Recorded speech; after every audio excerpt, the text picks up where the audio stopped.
இன்னைக்கு நாடே எதிர்பார்த்த ஒரு ரிசல்ட் வந்து பாத்தீங்கன்னா பிஆர் எலெக்ஷனோட ரிசல்ட். கண்டிப்பா எல்லாருமே எதிர்பார்த்தபடி அந்த ரிசல்ட் வந்துச்சான்னு பாத்தீங்கன்னா கம்ப்ளீட்லி அப்படியே ஆப்போசிட் சைடுக்காக வந்திருக்கு. Because no one expected this ரிசல்ட்னு சொல்லலாம். பிகாஸ் எல்லாருமே வந்து என்ன நினைச்சிட்டு இருந்தோம்னா கண்டிப்பா இந்த வாட்டி பிஆர்ல ஆட்சி மாற்றம் ஏற்படும். எப்படின்னா நிதிஷ்குமாரையும் பிஜேபியும் வீட்டுக்கு அனுப்பிட்டு நம்ம தேஜஸ்வி யாதவும் நம்ம ராகுல் காந்தியும் வந்து அங்க புதுசா ஆட்சி அமைப்பாங்க அப்படின்ற எண்ணோட்டம் தான் மற்ற மாநிலங்கள்லயும் இருந்துச்சு. பிஆரை விட்டுருங்க, மற்ற மாநிலங்கள் எல்லாருமே இதை தான் திங்க் பண்ணாங்க, இன்க்ளூடிங் தமிழ்நாடு. அதே மாதிரி பிஆர் மக்கள் மனசுலயும் அந்த எண்ணோட்டம் தான் இருந்திருக்கும் அப்படின்னு தான் எல்லாருமே நினைச்சது. பட் இன்னைக்கு ரிசல்ட் வரும்போது தான் பாத்தீங்கன்னா அப்படியே தலை குப்புற கவுந்த மாதிரி ஒரு ஷாக்கிங்கான ரிசல்ட். இந்த ஷாக்கிங்கான ரிசல்ட் ஏன் வந்துச்சு, இதுல யார் தப்பு பண்ணியிருக்கா? ஒன்னு பிஜேபியும் நம்ம நிதிஷ்குமாரும் எதனா ராஜதந்திரம் பண்ணி இந்த வெற்றியை எடுத்தாங்களா? அப்படி இல்லைன்னா தி அதர் ஹேண்ட் தேஜஸ்வி யாதவும் நம்ம ராகுல் காந்தியும் ஃபீல்டு ஒர்க்கை வந்து ஒழுங்கா பண்ணாங்களா? எப்படி இவ்வளோ பெரிய தோல்வி வந்து அவங்களுக்கு வந்துச்சு? ஏன்னா போன வாட்டி எடுத்த சீட்ஸோட இந்த வாட்டி வந்து கம்மியா எடுத்து அகல பாதாளத்துக்கு போயிருக்காங்க. ஸோ இதற்கு யார் காரணம்? இல்ல பிஜேபி கொடுத்த அந்த வாக்குறுதிகள் வந்து ஒரு மிகப்பெரிய காரணமா அமைஞ்சிச்சா? ஏன்னா எலெக்ஷனுக்கு முன்னாடி வந்து பாத்தீங்கன்னா கிட்டத்தட்ட 76 லட்சம் மக்களுக்கு 76 லட்சம் லேடிஸ்க்கு வந்து பாத்தீங்கன்னா உங்களுக்கு 10,000 rupees ஈச் அக்கௌண்ட்ல போட்டிருக்காங்க. அதாவது தொழில் தொடங்குவதற்காக போட்டேன்னு சொல்லி எலெக்ஷனுக்கு ஒரு 2 நாள் முன்னாடிக்கு போடுறாங்க. ஐ மீன் எலெக்ஷன் டேட் அனௌன்ஸ்மெண்ட்டுக்கு ஒரு 2 நாள் முன்னாடி போடுறாங்க. ஸோ இது ஒரு மிகப்பெரிய தாக்கத்தை ஏற்படுத்துச்சா? அங்க வந்து இந்த காஸ்ட் ரீதியான ஓட்ஸ்லாம் எப்படி போய் உக்காந்துச்சு? இவ்வளவு மிகப்பெரிய வெற்றியை பிஜேபி எதிர்பார்த்துச்சா ஃபர்ஸ்ட்? பிகாஸ் அவங்க உங்களுக்கு எக்ஸிட் போல்ஸ் ரிசல்ட் கூட பாத்தீங்கன்னா கிட்டத்தட்ட 150 இந்த ரேஞ்சுக்கு தான் போயிட்டு இருந்துச்சு. பட் இப்போ வந்திருக்கிற ரிசல்ட் கிட்டத்தட்ட 200 சீட்ஸ்க்கு வந்து பாத்தீங்கன்னா கன்வெர்ட் ஆகிருக்கு. ஸோ இது எல்லாமே எப்படி அமைஞ்சிச்சு அப்படின்றத டீடைல்டா இன்னைக்கு ஆராய்ச்சி சொல்ல போறோம். நிகழ்ச்சிக்குள்ள போலாம் வாங்க.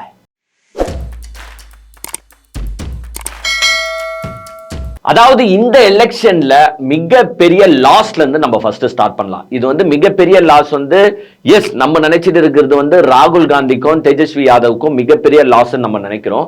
பட் தி அதர் ஹேண்ட் பாத்தீங்கன்னா பிரசாந்த் கிஷோர்.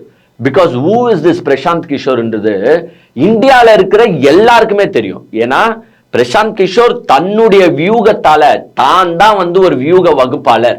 இந்தியா இல்ல, இந்தியாவை தாண்டி கூட என்னால எலெக்ஷன்ஸை வந்து கண்டக்ட் பண்ண முடியும், ஜெயிக்க முடியும், நான் வந்து டொனால்ட் ட்ரம்ப்புக்கு கூட வியூகம் வகுத்து தருவேன் அப்படின்ற ஒரு ரேஞ்சில தான் ஒரு இமேஜை செட் பண்ணி வச்சிருந்தாரு பிரசாந்த் கிஷோர். பிகாஸ் இந்தியால அவரு ஜெயிக்க வைக்காத தலைவர்கள் யாருமே இல்லைன்னே சொல்லலாம். பிகாஸ் மோடிக்காக வேலை செஞ்சிருக்காரு, அதே மாதிரி பாத்தீங்கன்னா உங்களுக்கு மம்தா பானர்ஜிக்காக வேலை செஞ்சிருக்காரு, நம்ம YSR ஜெகன்மோகன் ரெட்டிக்காக வேலை செஞ்சிருக்காரு, அதே மாதிரி வந்து பாத்தீங்கன்னா 2021ல டிஎம்கேக்கும் வேலை செஞ்சிருக்காரு. சோ இவ்வளவு தலைவர்களையும் ஜெயிக்க வச்சாருன்னு சொல்ல முடியாது. But he played a role. அந்த எலெக்ஷன்ல வந்து he played a very important role. So India முழுக்கவே பிரசாந்த் கிஷோர் ஒரு தெரிஞ்ச பேரா மாறி போச்சு. தெரிஞ்ச பேர் இல்ல, he is a வியூக வகுப்பாளர். இவர் நினைச்சா யாரை வேணாலும் ஜெயிக்க வைக்க முடியும், யாரை வேணாலும் தோக்க வைக்க முடியும்டா. ஆனா இவரே ஒரு எலெக்ஷன்ல போய் நிக்கிறாருன்னு போது மக்கள்லாம் வந்து ஆர்வமா வெயிட் பண்ணி பார்த்தாங்க. சரி, அந்த எலெக்ஷனோட ரிசல்ட் எப்படி அமைய போகுது? பிரசாந்த் கிஷோர் ஒரு மாற்று சக்தியா வருவாரா? அதுவும் பிஆர்ல வந்து பாத்தீங்கன்னா உங்களுக்கு கண்டிப்பா இந்த ஆன்டி இன்கம்பன்சி ஓட்ஸ் நிறைய இருந்திருக்கும். ஏன்னா கிட்டத்தட்ட 20 இயர்ஸ் வந்து பாத்தீங்கன்னா உங்களுக்கு நிதிஷ்குமார் தான் அங்க ஆட்சியை செஞ்சுட்டு இருக்காரு. 4 times சீஃப் மினிஸ்டரா நிதிஷ்குமார் இருந்தாரு. நடுவுல கொஞ்சம் பிரச்சனைகள் வந்துச்சு. அதே மாதிரி அவரை வந்து நிதிஷ்குமாரை உங்களுக்கு வந்து பாத்தீங்கன்னா ஷார்ட்டா எப்படி சொல்லுவாங்கன்னு பாத்தீங்கன்னா பல்ட்டு குமார்னு சொல்லுவாங்களாம். பல்ட்டு குமார்னா பல்டி குமார்னு அர்த்தம். பல்டி குமார்னு ஏன் அவரை சொல்லுவாங்க ஷார்ட்டான்னு பாத்தீங்கன்னா அப்போதைக்கு அப்போ கூட்டணி மாறிட்டே இருப்பாரு. அவர் வந்து ஒரு பச்சொந்தின் மாதிரின்னு கூட சொல்றாங்க. ஒரு வாட்டி பிஜேபியோட கூட்டணி வைப்பாரு, ஒரு வாட்டி அப்படியே ஆப்போசிட்டா இருக்கிற காங்கிரஸ் தேஜஸ்வி யாதவோட கூட்டணி வைப்பாரு. ஏன்னா கொஞ்ச நாள் வந்து பாத்தீங்கன்னா உங்களுக்கு தேஜஸ்வி யாதவ் காங்கிரஸோட கூட்டணியில இருந்தாரு போன டேர்ம். அப்போ வந்து பாத்தீங்கன்னா இவர் சீஃப் மினிஸ்டரா இருந்தாரு, தேஜஸ்வி யாதவ் வந்து டெபுட்டி சிஎம் இருந்தாரு. சோ பல்டி எப்படி வேணாலும் அடிப்பாரு, எந்த சைடு போவாருன்னு அவருக்கே தெரியாது. 2024 பார்லிமெண்ட் எலெக்ஷனுக்கு முன்னாடி கூட இந்த இந்தியா அலையன்ஸ் ஃபார்ம் ஆகும்போது நிதிஷ்குமார் அதுல ஒரு அங்கமா இருந்தவர். அப்படியே பாத்தீங்கன்னா டப்புன்னு மனசு மாதிரி எங்க போனாருன்னு தெரியல, போய் பிஜேபி கூட்டணியில உக்காந்துக்கிட்டாரு. சோ எப்படி வேணாலும் பல்ட்டி அடிக்கிறவர் வந்து இந்த நிதிஷ்குமார். சோ அவர் பேர் வந்து பாத்தீங்கன்னா பல்ட்டி குமார்னு ஷார்ட்டா கூப்பிடுறாங்க. சோ ஆன்டி இன்கம்பன்சி ஓட்ஸ் கண்டிப்பா 100% அங்க பல விதத்துல இருந்திருக்கும். ஏன்னா 4 times சீஃப் மினிஸ்டருங்க. அவரோட 54 வயசுல இருந்து இப்ப பாத்தீங்கன்னா 74 வயசு. சோ 20 இயர்ஸா வந்து இது பண்றாருன்னா கண்டிப்பா ஆன்டி இன்கம்பன்சி ஓட்ஸ் நிறைய இருந்திருக்கும். அந்த ஆன்டி இன்கம்பன்சி ஓட்ஸை ஜன்சுராஜ் அதாவது பிரசாந்த் கிஷோரோட பார்ட்டி அறுவடை செய்யுமா, இல்ல வந்து உங்களுக்கு ஆர்ஜேடி நம்ம தேஜஸ்வி யாதவும் இல்ல ராகுல் காந்தி அறுவடை செய்வாங்களா? இதுதான் வந்து மெயின் கான்செப்டா இருந்துச்சு. சோ எவ்ரி ஒன் எக்ஸ்பெக்டட் உங்களுக்கு பிரசாந்த் கிஷோர் வந்து ஆட்சி அமைச்சிருவாரு, அவர் தான் சிஎம் ஆகிடுவாரு அப்படின்லாம் யாருமே எதிர்பார்க்கல.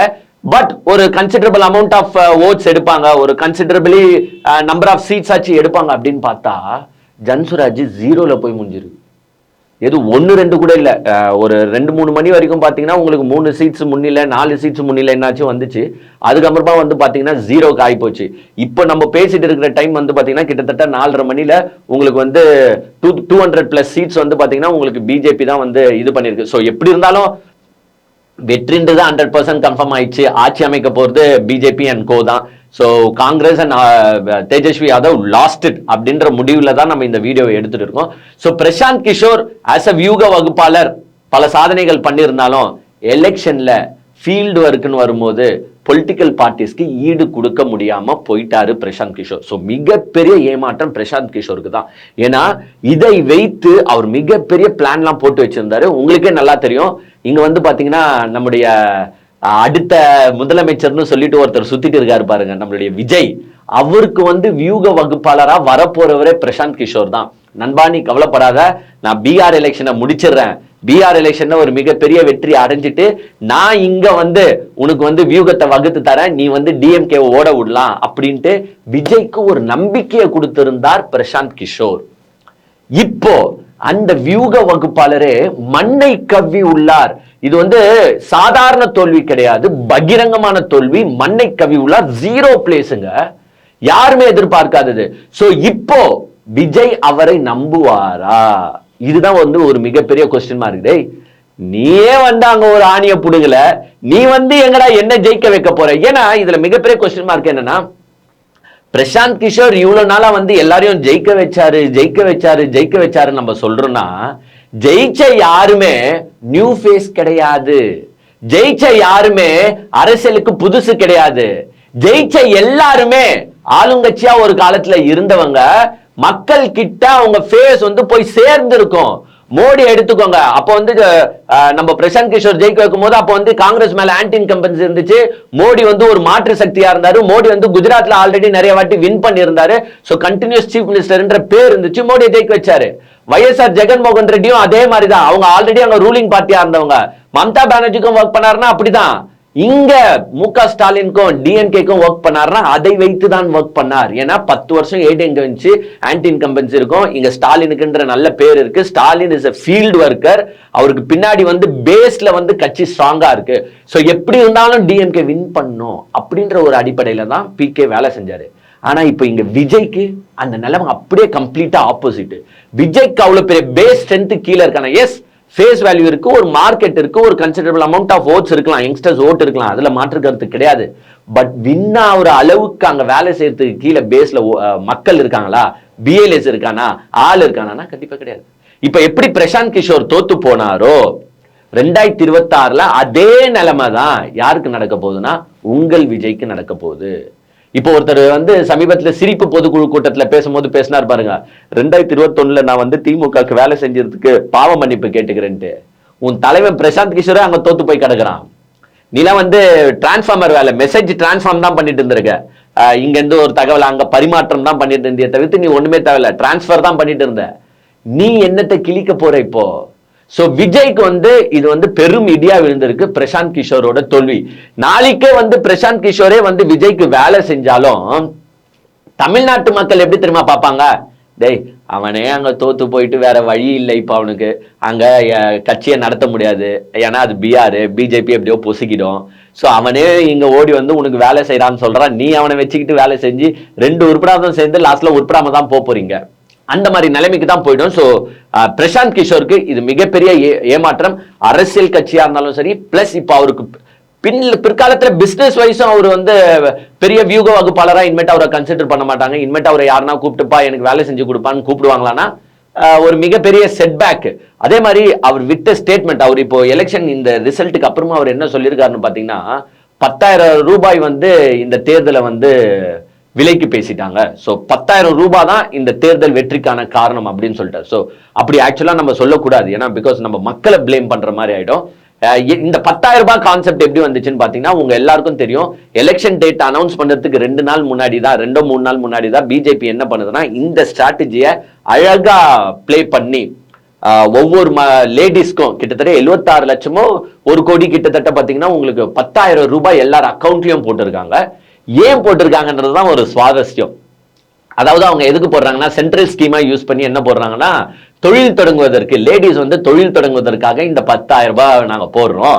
எலெக்ஷனுக்கு அப்புறமா உங்களுக்கு வந்து கிட்டத்தட்ட 2 லட்சம் ரூபாய்க்கு நாங்க வந்து லோன் வழங்குவோம். சோ இந்த 10,000 ரூபாய் வச்சு நீங்க ஒரு ப்ராஜெக்ட் எஸ்டிமேஷன், இது நான் பண்ண போறேன், மாடு வாங்க போறேன், ஆடு வாங்க போறேன், கோழி வாங்க போறேன், இப்படி போட்டு நீங்க வந்து லேட்டரா வந்து 2 lakh rupees வரைக்கும் நீங்க அமௌண்ட்ஸை வந்து கிளைம் பண்ணிக்கலாம். சோ 10,000 ரூபாய் இஸ் an அட்வான்ஸ் இனிஷியல் அமௌண்ட்ன்ற மாதிரி போட்டிருக்காங்க.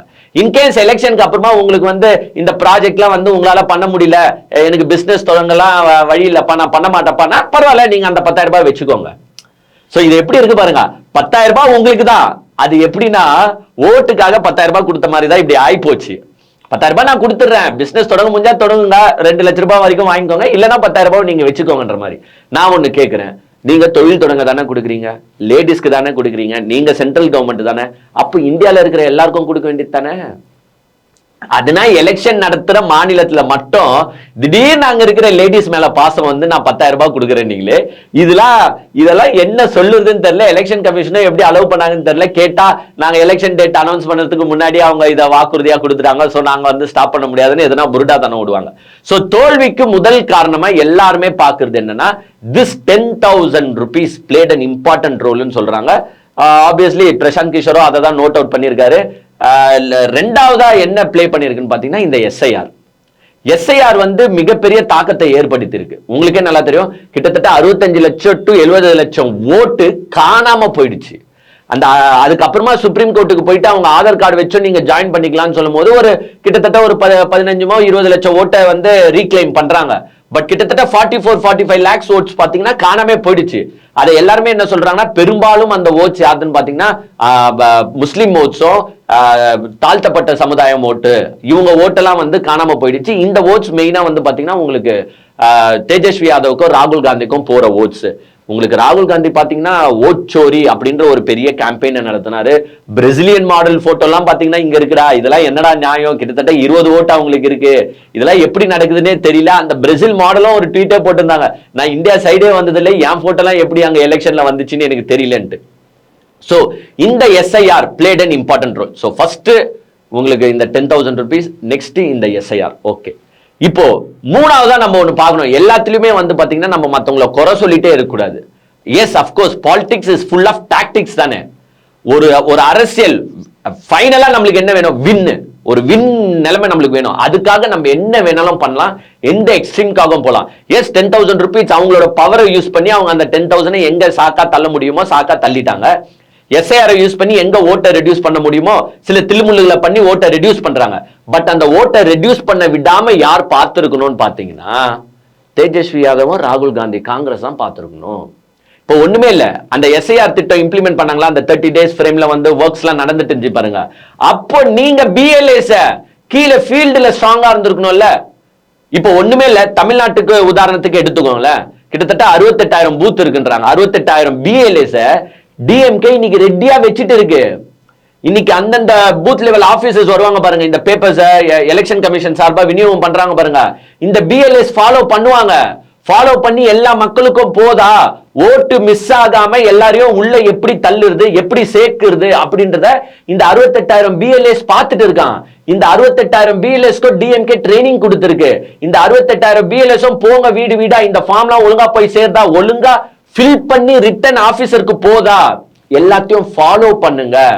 ஒரு ஓட்டு கூட மிஸ் ஆக கூடாது. தப்பான எந்த ஓட்டும் உள்ள சேர்ந்துருவோம் கூடாது. தப்பான ஓட்டு இந்த சென்ஸ் டெத், இந்த டபுள் என்ட்ரி, இந்த ஷிஃப்டட், இந்த ஓட்ஸ் உள்ள போகவும் கூடாது. சட்டப்படி ஓட்டு இருக்கிறவங்களோட பேர் நீக்கப்படவும் கூடாது. சோ இந்த வேலைகளை 68,000 பிஎல்ஏஸும் இந்த 30 நாளும் பார்த்துட்டு இருக்காங்க. ஸ்டார்ட் ஆயிடுச்சு. டிஎம்கே ஆட்கள் வந்து உள்ள போய் பாக்குறாங்க. எஸ், பார்க்கணும், இது எல்லாரோட கடமை. இத பிஎல்எஸ் தான் பார்க்கணும்னு கிடையாது, ஒவ்வொரு இண்டிவிஜுவல் சிட்டிசனும் நம்மளும் பார்க்கணும். எல்லாம் போய் அங்கங்க ஒன்னா சேருதா, ஒரு குடும்பத்துல 10 ஓட்டு இருக்கும், அதுல 6 ஓட்டை போட்டு 4 ஓட்டை மைனஸ் பண்ணா முடிஞ்சு போச்சு. ஒரு பூத்லயும் இந்த மாதிரி ஒரு குடும்பத்திலையும் பண்ணா 40 லட்சம் ஓட்டு இல்ல 60 லட்சம் ஓட்டு வரைக்கும் கூட காணாம போகும். சோ இது டிஎம்கே ஃபீல்டுல பண்ணிச்சு. இந்த ஃபீல்ட டிஎம்கே பண்ணிட்டும் இருக்கு. இந்த வர்க்க பிஆர்ல நம்ம ஒழுங்கா பண்ணோமா? ஏன்னா அங்க என்ன சொல்றாங்கன்னு பாத்தீங்கன்னா, இந்த பிஎல்ஏஸ் பிஜேபி கிட்ட தான் ஸ்ட்ராங்கா இருந்துச்சு. பிஜேபியும் நிதிஷ்குமாரும் எல்லா பூத்லயும் பிஎல்ஏஸ் போட்டு டைட்டா ஒர்க் பண்ணாங்க. அவங்க தரப்பு ஓட்டு மிஸ் ஆகாம அவங்க பாத்துக்கிட்டாங்க. பட் இங்க தேஜஸ்வி யாதவும் ராகுல் காந்தி சைடும் காங்கிரஸ் சைடும் பாத்தீங்கன்னா அதுல கோட்டை விட்டுட்டாங்க. கிட்டத்தட்ட 60% தான் அவங்க பிஎல்எஸ் போட்டிருந்தாங்களே தவிர்த்து மத்த 40% பிஎல்எஸ் வேலையை பார்க்கல. வேலையை பார்க்காத போது அங்க அவங்களுக்கு வேண்டாத ஓட்டெல்லாம் நீக்கி விட்டாங்க. அங்க வந்து பிஜேபி யார் யாரை இன்க்ளூட் பண்ண முடியுமா, ஆட் பண்ண முடியுமா, அவங்க வேலையை காட்டிக்கிறாங்க. சோ இங்க யாரு வேலையை மிஸ் பண்றா? காங்கிரஸும் தேஜஸ்வி யாதவும் அந்த வேலையை பார்த்துருக்கணும். அதுதான் நாங்க பொலிட்டிக்கல் பார்ட்டி ரன் பண்றது எதுக்குங்க? சும்மா நம்ம வந்து ஃபீல்டுங்க, மெயின் ஃபீல்டு. டிஎம்கே இன்னைக்கு வந்து ஒரு சைடு சுப்ரீம் கோர்ட்ல போராட்டம் பண்ணிட்டு இருக்கு, எஸ்ஏஆர் தேவையில்லைன்னு. அது என்ன ரிசல்ட் வருதோ அதை விட்டுருங்க. ஆனா அது அதர் ஹேண்ட் எல்லாத்துக்கும் நம்ம ரெடியா இருக்கணும்ல. அவங்க சுப்ரீம் கோர்ட் எஸ்ஐஆர்லாம் நீக்க முடியாது, பண்ணுவாங்க, அப்படிதான் பண்ணுவாங்கன்ட்டா இங்க ஃபீல்ட விட்டுற முடியாது. அதனாலதான் 68,000 பேருக்கும் கிளாஸ் எடுத்து போங்கடா வீடு வீடுன்றாங்க. ஆனா ஏடிஎம்கே உட்காந்து என்ன தெரியுமா சொல்லுது? நீங்க என்ன அங்க வேணாம்னு சொல்றீங்க, இங்க உட்காந்து ஃபீல்டு ஒர்க்ல நீங்க தான் ஃபர்ஸ்ட் போயின்னு இருக்கீங்கன்னா பின்ன போவாம அங்க எதுனா சொல்லுவாங்கன்ட்டு நாங்க பாட்டு கையை கட்டின்னு வீட்டுல உட்காந்துட முடியுமா? வேலை செய்யணும்ல டிஎம்கே. நாளைக்கு ஓட்டுன்றது ஒரு குடும்பத்துல காணாம போச்சுன்னா அவங்க வந்து யாரை தெரியுமா கேட்பாங்க? சென்ட்ரல் கவர்மெண்ட்டை கேட்க மாட்டாங்க, ஏடிஎம்கே கேட்க மாட்டாங்க, டிஎம்கே தான் கொஸ்டின் பண்ணுவாங்க. நீங்க தானே ரூலிங் பார்ட்டி, எப்படி எங்க ஓட்டு காணாம போச்சுன்னு டிஎம்கே கொஸ்டின் பண்ணுவாங்க. சோ டிஎம்கே இங்க ஃபீல்ட் ஒர்க் பண்ணிருக்கு. சோ எஸ்ஐஆர்ல அங்க பிஆர்ல மிஸ் ஆன அளவுக்கு இங்க ஓட்ஸ் மிஸ் ஆகுமானா கண்டிப்பா மிஸ் ஆக வாய்ப்பு கிடையாது. பிகாஸ் அந்த ஃபீல்ட் ஒர்க்கை டிஎம்கே பார்த்துருக்கு, மத்த எந்த கட்சியும் பார்க்கல.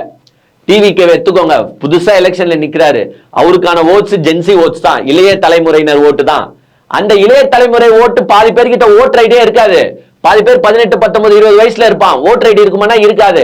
அவனு அப்ளை பண்ணானா, அவனுக்கு பேர் இன்க்ளூட் ஆச்சா, அவன் உள்ள வந்தானா, உள்ள சேர்ந்தானா, பார்த்தானா, இதெல்லாம் யார் பார்க்கணும்?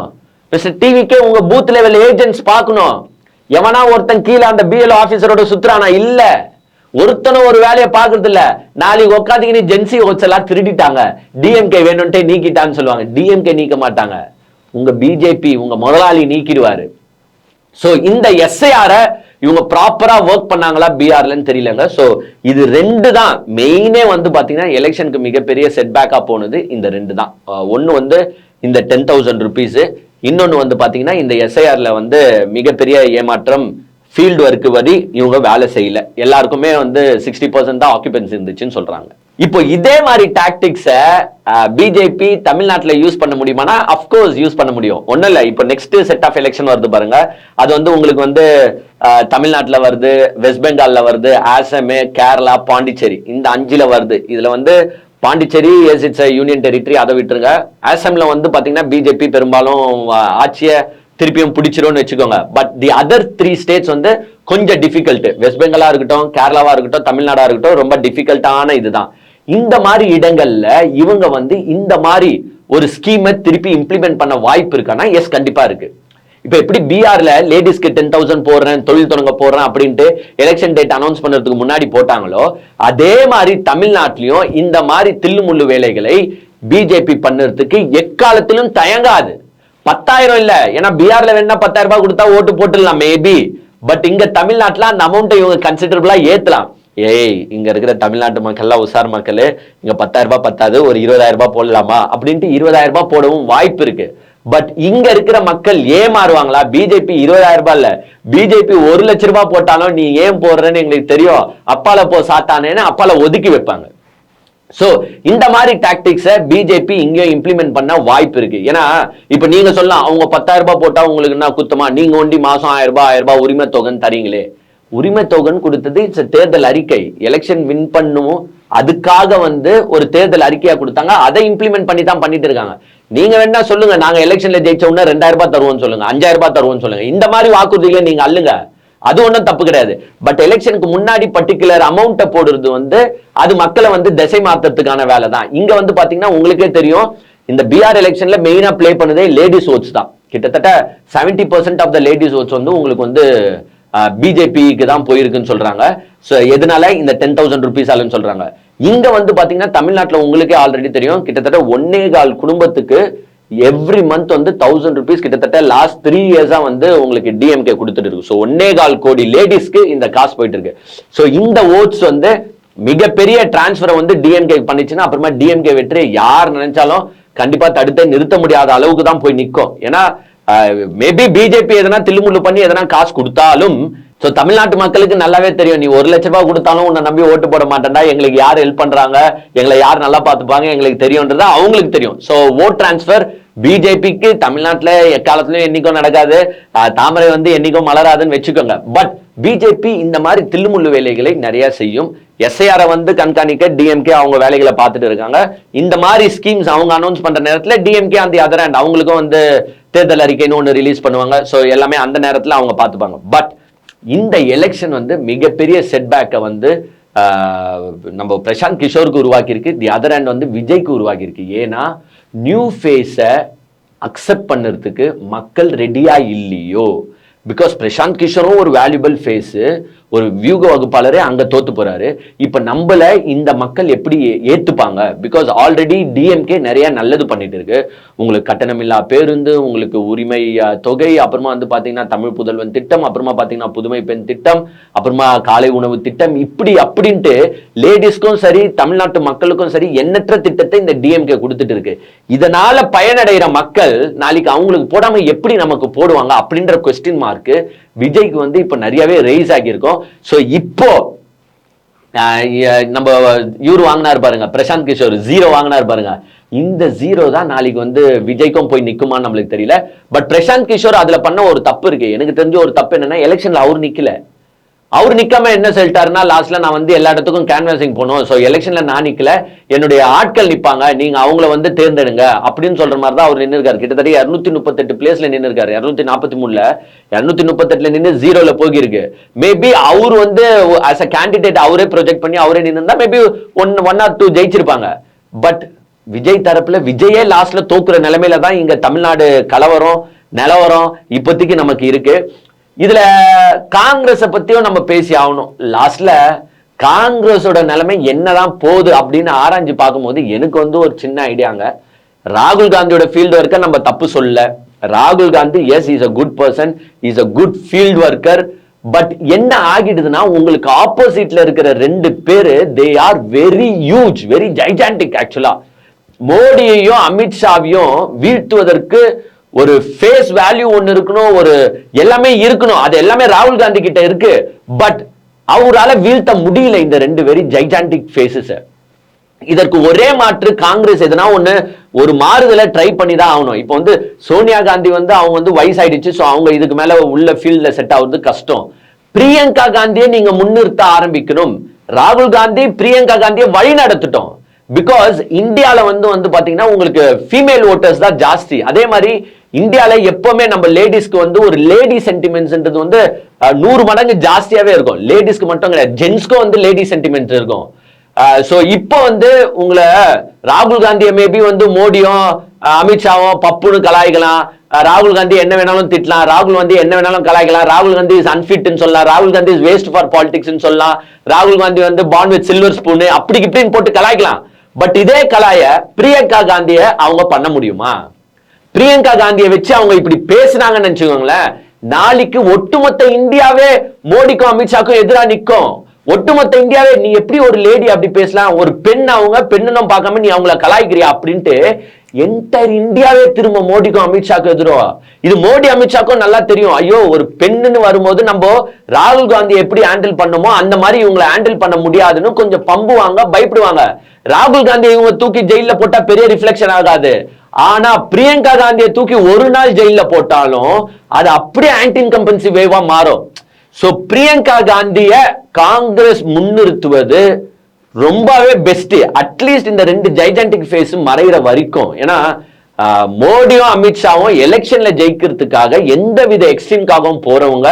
அவங்க வந்து முழு கான்சென்ட்ரேஷன் அவங்களுக்கு என்ன தெரியுமா, election election election, out to win the election, out to win the election. So ஒவ்வொரு மாநிலத்தையும் எப்படிடா கைப்பற்றுறதுன்னா இவங்க வேலை செய்றாங்க. சோ காங்கிரஸ் ஒரு மாறுதலா ஒரு மாற்றமா பிரியங்கா காந்தியை கொஞ்ச நாள் முன்னிறுத்தி அடுத்த பார்லிமெண்ட் எலெக்ஷன் கூட பிரியங்கா காந்தியை முன்னிறுத்தி அவங்கள பல போராட்டத்துல பங்கேற்க வைங்க, அவங்கள ஃபீல்டுக்கு இறக்குங்க, அவங்கள ஒரு மாநிலமா சுத்த விடுங்க, அவங்கள எதிர்கட்சியை விமர்சனம் செய்வீங்க, ஐ மீன் மோடி அமித்ஷாவை விமர்சனம் செய்வீங்க, அவங்கள முன்னிறுத்துன்னு தான் பெஸ்ட். ஏன்னா அவங்க பாருங்க அந்த லுக்கு கூட பாத்தீங்கன்னா ஒரு மினி இந்திரா காந்தி மாதிரியே இருப்பாங்க. ஸோ மக்கள் கிட்ட போய் சேர்ந்து ஈஸி, ஒரு லேடி சென்டிமெண்ட் கொஞ்சம் அட்ராக்ட் ஆகும், கெயின் ஆகும். இந்த சைடு ரெண்டு பெரிய ஹியூஜ் ஃபேஸ் இருக்கும் போது, இந்த சைடு ஒரு பிரியங்கா காந்தின்ற ஒரு லேடி ஃபேஸ் இருக்கும் போது, மக்கள் நாளைக்கு லேடியா இல்ல இந்த ரெண்டு பெரிய ஃபேஸான்னு பார்க்கும்போது கண்டிப்பா லேடிஸ்க்கு தான் சப்போர்ட் பண்ணுவாங்க. ஸோ இந்த மாதிரி ஒரு புதுவித டாக்டிக்ஸை காங்கிரஸ் கொஞ்சத்துக்கு, ராகுல் காந்தியே தப்பே சொல்லுங்க, அவர் ரொம்ப நல்ல மனுஷன், ரொம்ப பெரிய ஃபீல்டு ஒர்க்கர், ரொம்ப நாலேஜபிள் பர்சன். பட் இப்போ தற்காலிகத்துக்கு ஒரு மாற்று வேணும்ன்றனால இந்த மாதிரி ஒரு வித்தியாசத்தை இவங்க ட்ரை பண்ணி பார்த்தாங்கன்னா காங்கிரஸ் நெக்ஸ்ட் எலெக்ஷன்லயாச்சு காங்கிரஸ்க்கு ஒரு வர்த்து இருக்கும். இல்லைன்னா இதே மாதிரி கண்டினியூ ஆகி லாஸ்ட்ல பிஜேபி 4th 5th டைம்னு போச்சுன்னா அப்புறமா இந்தியாவை யாராலையும் காப்பாற்ற முடியாது.